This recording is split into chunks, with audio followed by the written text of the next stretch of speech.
Tonight we are continuing in our devotional series on marriage problems. Last week we talked about love and respect that is needed in marriage for marriage to avoid some of those common problems that can creep in and cause problems. And tonight we're talking about genuine commitment, the commitment that it takes for us and our spouse to be committed to the marriage, to pursue that covenant relationship in such a way that it is the best it can be, but also that commitment that is required of each of us to make it happen. This is a story that was shared in Reader's Digest. It reads like this. It says, "We accompanied our son and his fiancée when they met with her priest to sign some pre-wedding ceremony papers. While filling out the form, our son read aloud a few of the questions. When he got to the last one, which read, 'Are you entering this marriage at your own will?' he looked over at his fiancée and she said, 'Put down yes.'" That is, sounds like he was going into it of his own volition. But we're talking about marriage commitment tonight, and the commitment that it takes on our part and the part of our spouse to make marriage work. Marriage can be a marriage can be a good marriage. A marriage can be a great marriage, and marriage can be you can even have a bad marriage. Based on a lot of different extenuating circumstances inside of the marriage relationship and outside the marriage relationship. But ultimately, if you're going to stay together as a husband and wife, there has to be a genuine commitment there that is from both parties, from both sides. And it takes that commitment. It's been said that marriage is when you agree to spend the rest of your life sleeping in a room that's too warm beside someone who's sleeping in a room that's too cold. How many of you live in a house like that where one of you, Dale Vance immediately raised his hand. That's a lot of times the case. One of us is generally too hot and the other is too cold, and you're committed to living in this house together as that goes. But as we're talking about tonight, we have to really think about the commitment that it calls for us to be in this marriage relationship for 10, 20, 30, 40, 50, 60, 70 years, whatever the Lord blesses us with. There was a couple at our last church that were married for, I believe, 71 or 72 years until she passed away, and until the wife passed away. And they got married not long before he went into the service in World War II. And while he was in England and Germany and in the Battle of the Bulge and in recovering in England and all of this stuff going on, she was committed to making their marriage relationship work, and he was too. And he came home, they built a life together, and for the next how many ever decades, they were married and lived together, and had kids and grandkids and great grandkids. And having talked with them at different times about their marriage relationship, when we had downtime and able to sit and talk, they talked about the commitment that they had to each other. And it was just awe-inspiring to watch these two talk about how it wasn't easy. Marriage is never easy. If marriage is easy, you're doing something wrong. I'll tell you that much, and I'm sure that you would agree. But for them, they were committed to making it work, regardless of where they were on the globe, regardless of what station of life they were in. They were committed to making it work, like many of you have been throughout your lives. But when we look at this commitment, we're talking about genuine commitment towards marriage. I gave you this quote about it being too hot in the room and one being too cold in the room. But how would you define the commitment that it requires to be married? How would you define it? What are some phrases you might use to define that commitment? How would you describe it? Like this, maybe like this one did that said, I'm going to be hot, she's going to be cold, or vice versa, and that's what it means to be committed to marriage. I want wanted to sort of pick y'all's brains because some of you have been married longer than I've been alive. And so I would like to sort of, and somebody's got a wedding. Somebody has a wedding anniversary coming up real soon, don't they? Is that you and Thurman? How many years have y'all been married? 61 years. You're a saint for putting up with him all that time. No. He ain't in that. No. But how would you describe in a nutshell what it means to be committed to a marriage relationship? It's not a 50-50 situation. And Wayne's in the back going, I get the 25. I get the 25. But it's not. You know, marriage is a lot of compromise, and sometimes you're on the end of the 75, but other times you're on the end of the 25, and that's what it means. Sometimes it's a 50-50 split, but a lot of times it's a give and take relationship, and you have to be committed to making that work. You have to be committed to the understanding that, you know what, it's not all about me. I'm not going to get everything I want. And I think the reason that we see so many marriages fail in our country today, and especially because so many of them fail in the first few years, sometimes it's less than a year, sometimes it's less than 5 years, but I think the reason that we see so many marriages fail today is because as a culture we have developed this egotistical view towards marriage. I'm going to get married and then I'm going to get everything I want out of it, and he's going to get everything they want out of it, but I'm going to make sure I get mine. I'm going to make sure that it's all about me. And that's the problem. When we realize that marriage isn't about us, it's about the other person, and it's about all that God has done in us to help make that person achieve what God has designed them to be, then we start to see it from a different perspective. But the reason I think we have so many marriages that fail in our country today is because we have that entitlement, that egotistical viewpoint of marriage, that marriage it's all about me, and I'm going to make it, it's about me, and they are here to serve, they are here to give, they are here to do for me, or whatever the case may be. And so it is not, if you don't go into marriage understanding that you're committed to this, you're committed to making this happen, this work, and you're going to get the help that you need at times, you're going to do what's necessary to make this relationship work. If you're not going to walk into a marriage relationship with that kind of mentality, you're dooming your marriage relationship to failure, because otherwise you're not committed to it. It's just a relationship where you live in the house together, and eventually something's going to happen and there's going to be a break. Either one or the other passes away, or you can't live together anymore and you just call it quits. So that was a good one, Wayne, that you gave us. I appreciate that answer. What else? How else would you describe the commitment it takes to be married? That is very, very true.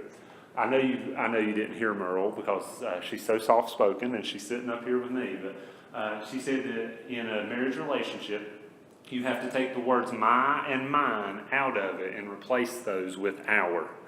That it's not my marriage, it's our marriage. It's not my stuff or mine or whatever, it's ours. And what can I do to make it a commitment between the two of us? Because, and it goes back to what I was saying a minute ago. If we're saying about my or mine, then it's not us, it's me. And me is on an island. We or our is together.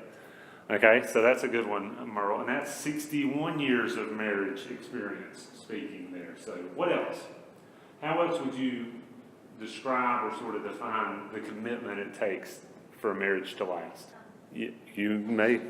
Patience? Yes. How many of you would agree with that? That it takes patience to be committed, to make that commitment work. Because sometimes you've got to be a whole lot more patient than you may normally be.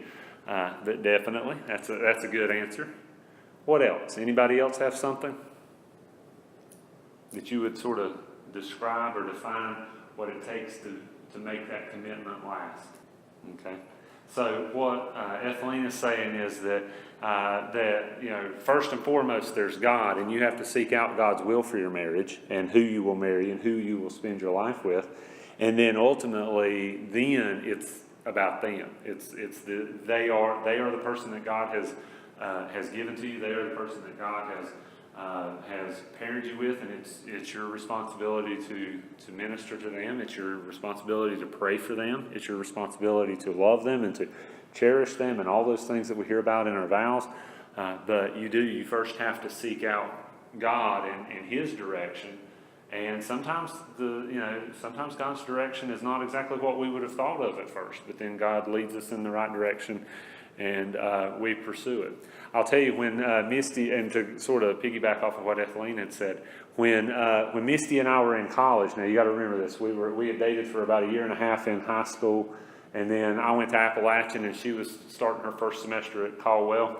And I knew that this was the girl I was going to marry. I knew that I was going to marry her, and I came home from our first date and told my mom that I was going to marry that girl, and she's like, okay, you're just an idiot teenager, you don't know what you're talking about. You're not even 17, you don't know you don't know what you're talking about. But sure as the world, I was right, but and mom was wrong. Nevertheless, during that first semester of my time at Appalachian, I wanted to get a ring for her and propose to her at Christmas. And don't ask her about the proposal because I was an idiot. She still said yes, so I don't know what that says about her. But nevertheless, she said yes. But during the process of that semester, I didn't have the money to just go and buy the ring outright, so I had to lay it away at a jewelry store. And so I was paying on it every month as I was able to work at the hardware on weekends and things. And one time I was, because I couldn't have my truck on campus, I had to leave my truck at the house, and I had went while I was home on the weekend, and I paid for, payment on the ring, and I left the receipt sitting in my truck. And so I hadn't told my mom and dad. I hadn't told anybody other than a friend of mine that worked at the jewelry store.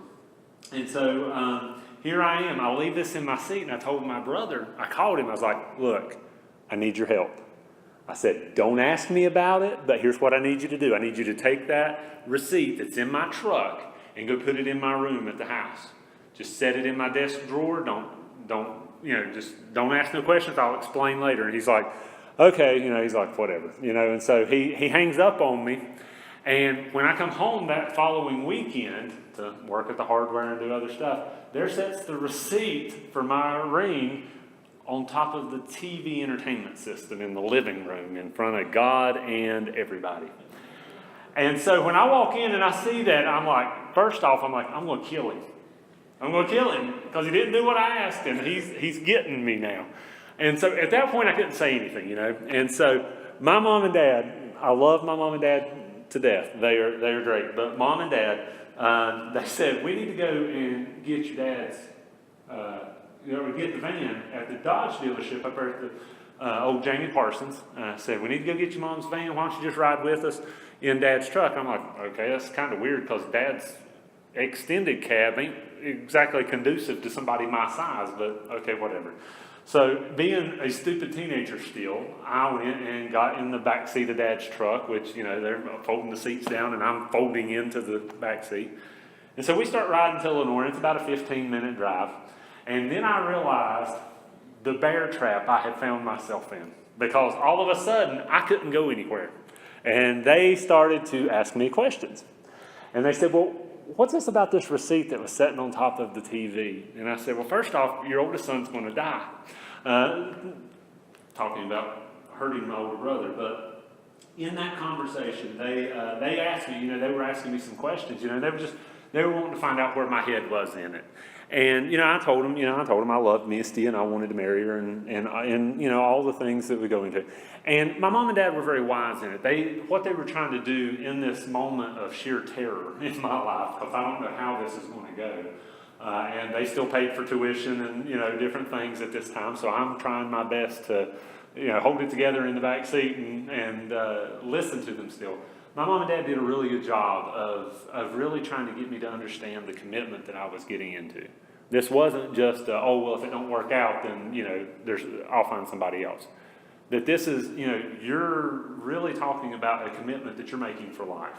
And that this isn't something that, we've got a few things in common, and so we're going to just, jump into this and we're going to get married and all of this. They were also wanting to make sure that I was going to wait till after I got married, after I got through college to get married. I think that was part of their inquiry in the backseat of that truck to me, was that they were asking some really good questions. But one of the things that I remember, as petrified as I am sitting in the back of this truck listening to my mom and dad talk to me as we drive up to Lenore, the thing that I remember the most is that they were trying to get across to me, Nick, this isn't something that you can just go into for a short time and then when it doesn't fit you anymore, it's not what you thought it was, you just go and do something different. And that stuck with me. And even though Misty's mom and dad didn't have the same conversation with her as far as I know, or that same kind of conversation, the two of us, from day one in our marriage, we have been committed to making our marriage work.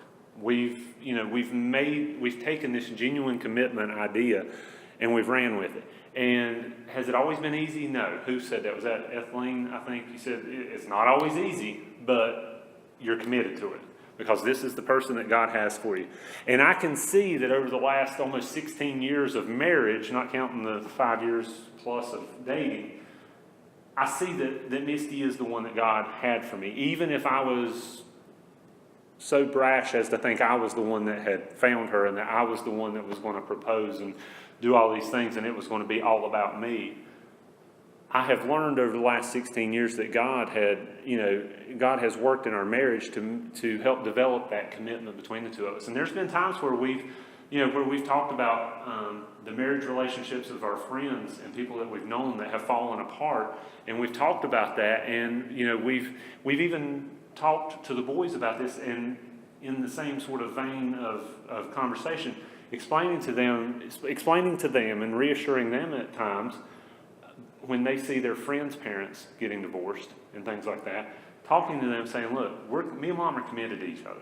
We're committed to making this work, whatever that takes. If that means that at some point we need to go and sit down and have marriage counseling, we're going to go seek that out because we love each other. We want the best for our marriage, but that also means that we love you guys and we want to set a great example for you. And so if that means that me and mom have to realize that we don't know it all and we need some outside help, we're going to go get that outside help. But we're committed to making this work. And that's what it takes, is when it comes to the marriage relationship, we have to make sure that we are committed to making it work. Because if we're not, it's building a relationship on a shaky foundation, building it on sand nonetheless. Because if we're not committed, then at a whim of our own, now granted it may not be a whim, but it may be a major obstacle that we face, we could at that point be like, okay, I'm just done here.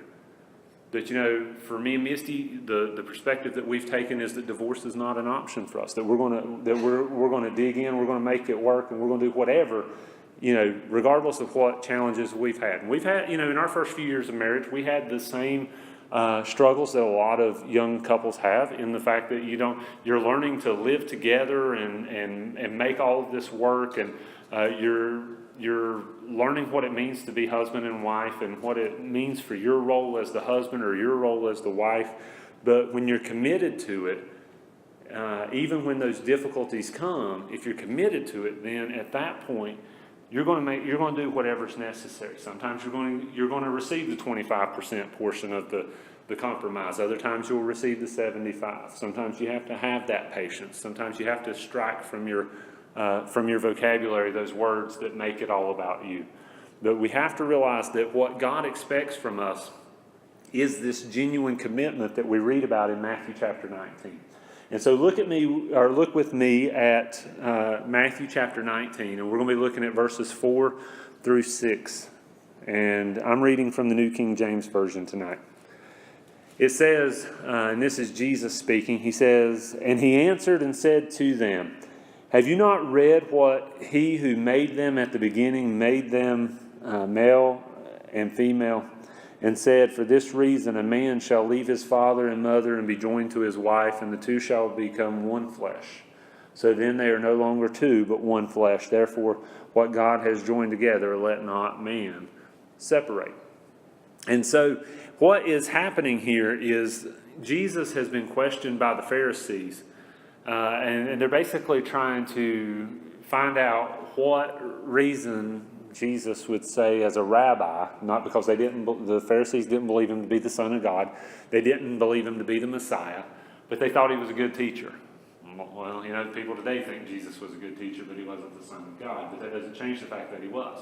So they asked Jesus as a rabbi, they asked him, what does the Scripture say, or what do you say about divorce? And that's what they're asking him on.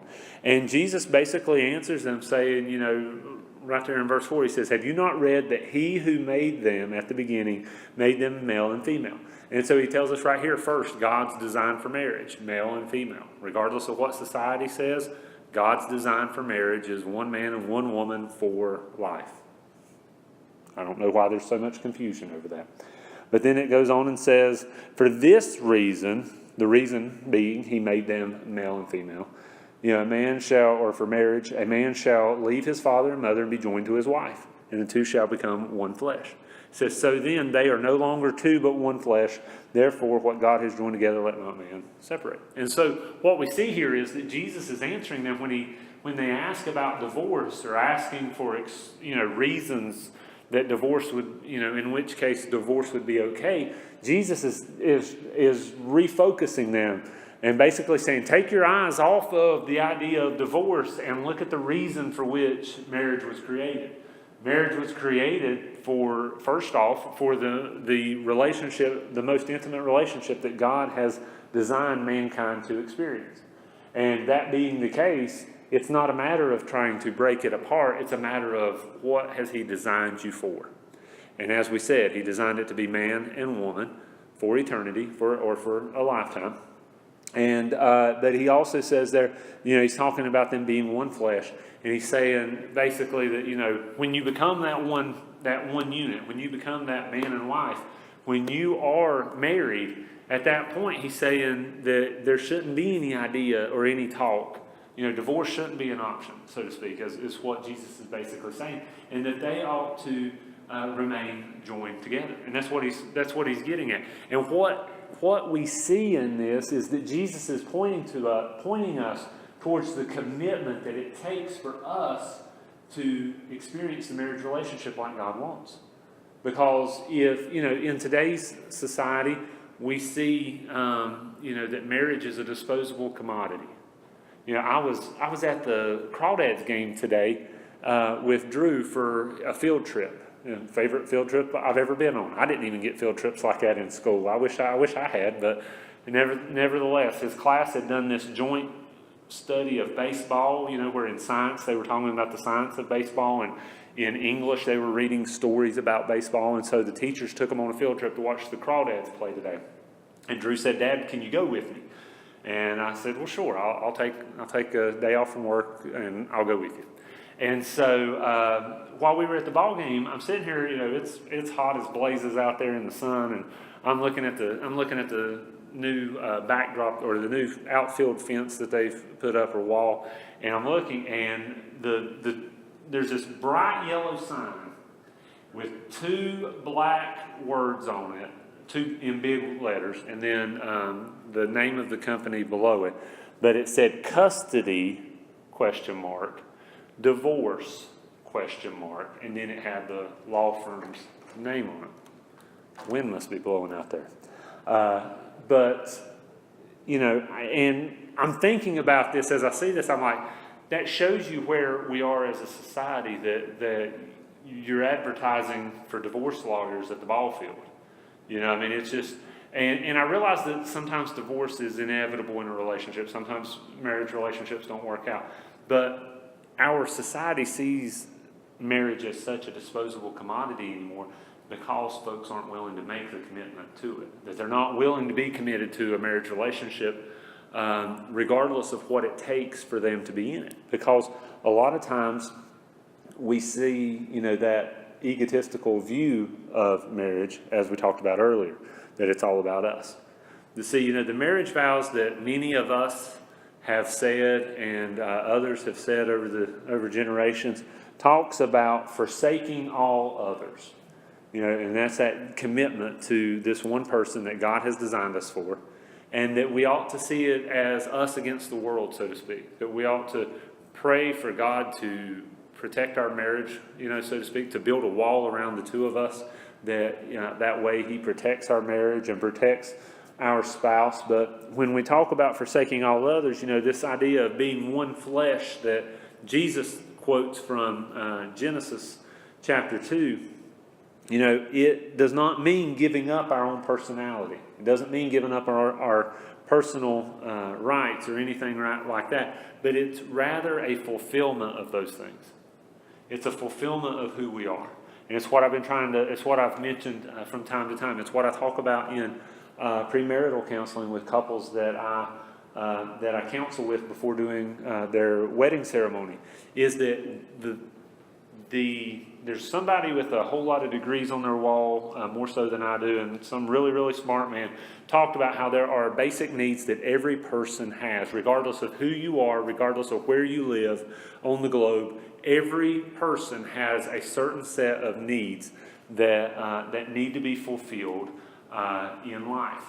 There is security and safety. There is food and shelter. There are esteem needs. There is love and belonging, and some others. But one of the ones that I think is at the very top is self-actualization needs. And that's a big fancy term that basically is sort of like the old Army slogan, "Be all you can be." Well, that's what our responsibility is when it comes to our spouse, is this idea of helping to fulfill or meet those needs in their life, helping them to be all they can be. And it's a self-actualization need that they have. And what that means for us is we're helping them to achieve their goals. We're helping them to be the person that God wants them to be, meaning that we're praying for them, meaning that we're supporting them, that we're doing life with them, that we're showing love to them. We're finding out how they receive love, and we give love to them in that way. And all of that requires this commitment on our part. It requires us to be committed to this relationship and to this person.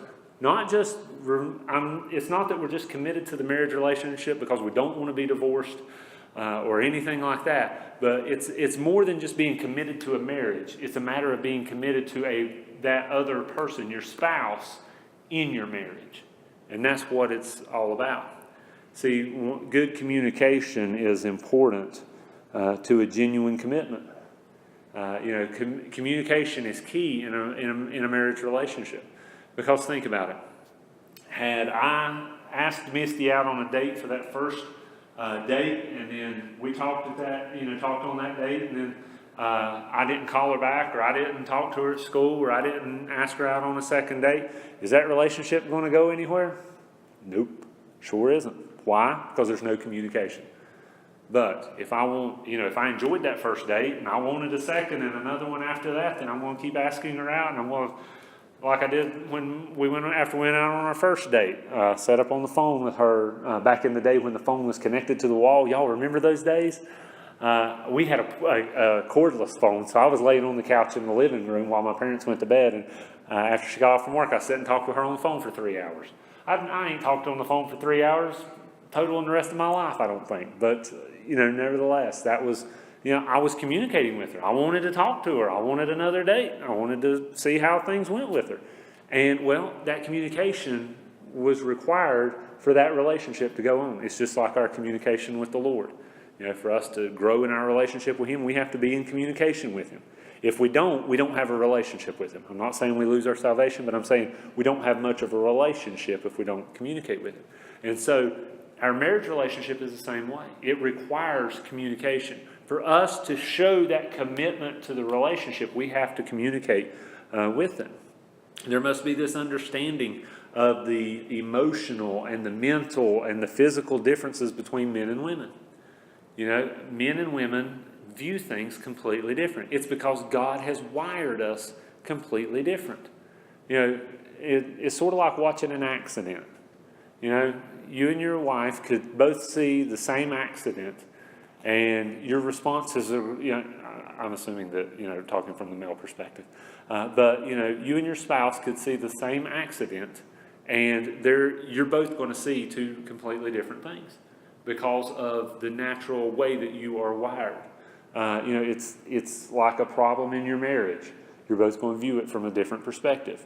Women are generally wired to be more emotional when it comes to the way they view things and the way that they deal with things. Men are generally more rational in that sort of capacity in the way that they respond to things. And it's because God has uniquely wired us to fit a certain way into a marriage relationship.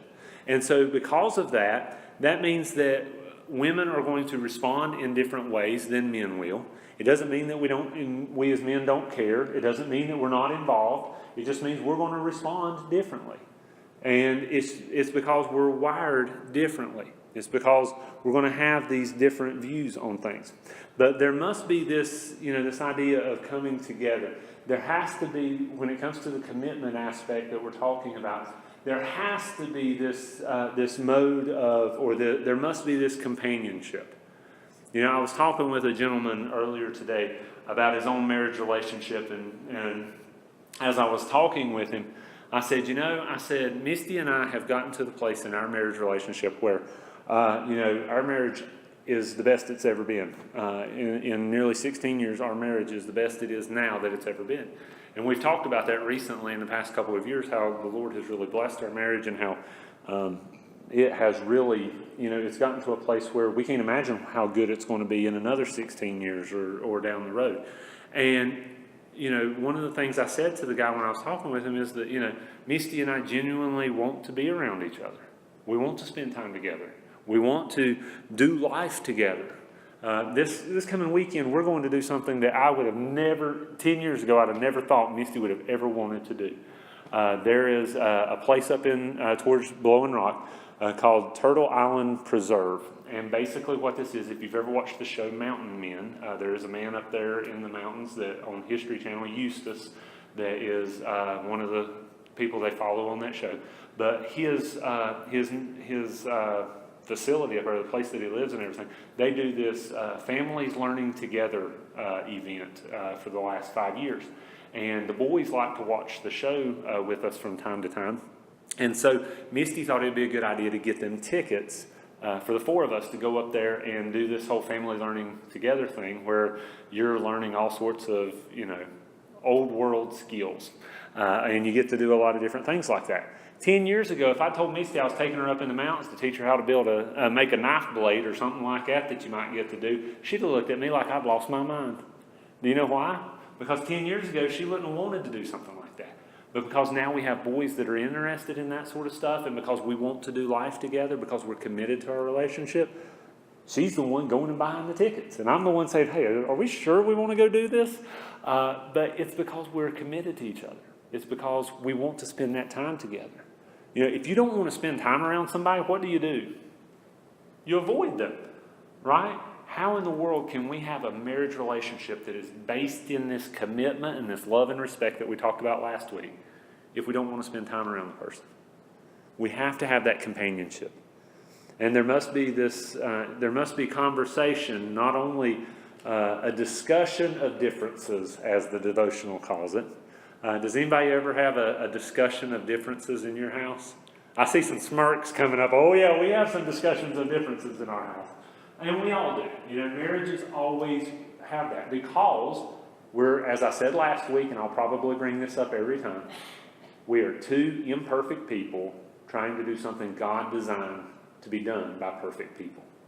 God's design for marriage is perfect. What Jesus tells us here in Matthew chapter 19 is God's perfect design for marriage.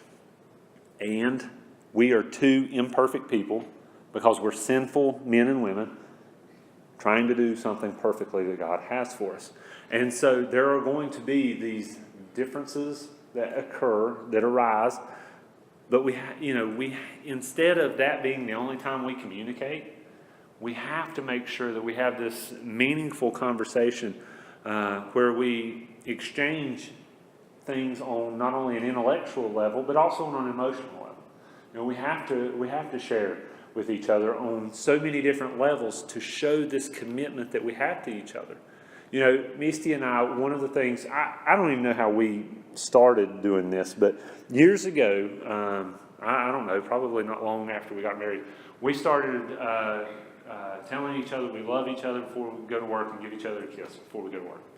And that, there have been days when I was not happy or she was not happy, and I love you was not the words coming out of our mouth as we went to work. I will be very honest with you, and she'd probably be amening me if she was in here right now. But even though that was the case, does that mean we're not committed to each other? No. The fact that it's been an almost daily thing for us shows that we're committed to each other. Shows that we're committed to this relationship and that we're exchanging with each other on more than just the level of we're talking when we're angry with each other, or when I don't like something she's done, or she don't like something I've done, but we're communicating on such a deeper level. And that's what it requires. And that, to build that commitment and to show your commitment, it requires that conversation. It requires that communication for us to truly be able to stay committed to each other over the years.